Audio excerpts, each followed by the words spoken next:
Элдик курултай түзүлөт. Элдик курултай жогорку кеңешти көзөмөлдөп президентке баш ийет.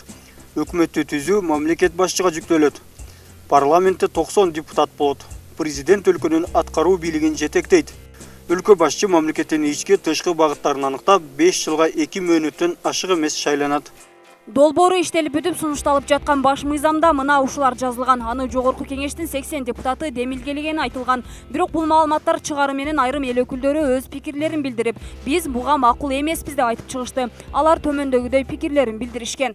Мен парламентаризмди жактоочу катары ушул процесске катышуу ниетинде кол коюп бергенмин. Бирок кечээ жогорку кеңеште ушул топтун мүчөлөрүнөн мен долбоорду сураганымда мага даяр долбоорду көргөзүштү. Мен дароо эле макул эместигин айттым. Бул сөзүмдү ошол жерде турган депутаттар да тастыктайт. Мен ар дайым парламентаризмди жактап келгем жана ушул позициямда турам. Бул жөн гана долбоор, ал коомдук талкуудан, парламенттен өтүш керек. Бирок мен демилгечи эмесмин. Коомдук талкууга чакырууга гана кол коюп бергем. Ошону азыр териштирип жатабыз. Мен референдум өткөрүүгө гана кол койдум. Автор катары катышкан эмесмин. Конституция долбоорун көргөн да, окуган да жокмун. Кайчы пикирлерди жаратып жаткан баш мыйзам тууралуу мыйзамдын атасы аталган Текебаев Караманча каршылыгын билдирди. Ал бүгүнкү мыйзам менен жашоого чакырды. Кабыл алам десе элимде, анда бул конституция догма болуп калат. Вообще өзгөртүү киргизе албайбыз. Өзгөртүү түзөтүүлөр ала албайбыз эч качан. Өзгөртүү түзөтүүлөр менен бүгүнкү конституция аркылуу жашашыбыз керек. Мыйзам боюнча жашашыбыз керек. Силер эч ким эмессиңер. Орусча айтканда вы никто. Вы никто. Это другой Анан вопрос. каалагандай кылып жасай беребиз, законду буза беребиз, мыйзамды буза беребиз дегенде вы никто. Пикирлерин айтып чыккандан кийин депутаттар Жанар Акаев, Рыскелди Момбеков, Эмил Токтошевдер Ички иштер министрлигине суракка чакыртылган. Активисттердин айтымында баш мыйзамга каршы болгон үчүн депутаттарды суракка чакырышы мүмкүн. Убактылуу өкмөт өздөрүнүн бийлигин бекемдеп алуу максатында ар кандай ишке барып жатышат деген пикирде. Бул басым, буну мен басым деп ойлойм. Негизи эле буну мен ошол жаңы саясат жүргүзүп аткан Садыр Жапаровдун саясатын ыплас деген чечим чыгарам. Жаңы келген парламент президенттик шайлоону коюш керек эле. Биз азыр мындайдан коюп салдык да. То есть парламенттик шайлоону артка ыргытып бердик.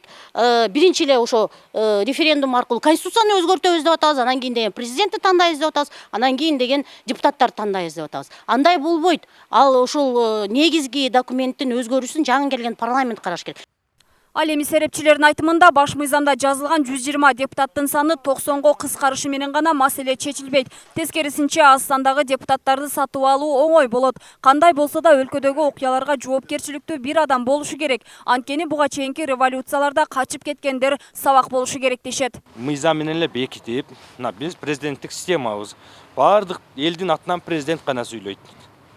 Ошон үчүн ички тышкы саясатты президент жүргүзөт. Мына Белоруссияда көрдүк го. Автоматты колуна алып алып, мен жооп берем мамлекеттин тагдырына деп президенти чыкты го. А биз кечээ акыркы окуяларды көрдүк го. Кана СМБ, кана МВД качып кетти, али күнгө чейин жок. Депутаттар келбей койду го. Ага, ошондо сиздин пикириңизде президенттик, парламенттик башкаруу күчтүү президенттик болуш керек.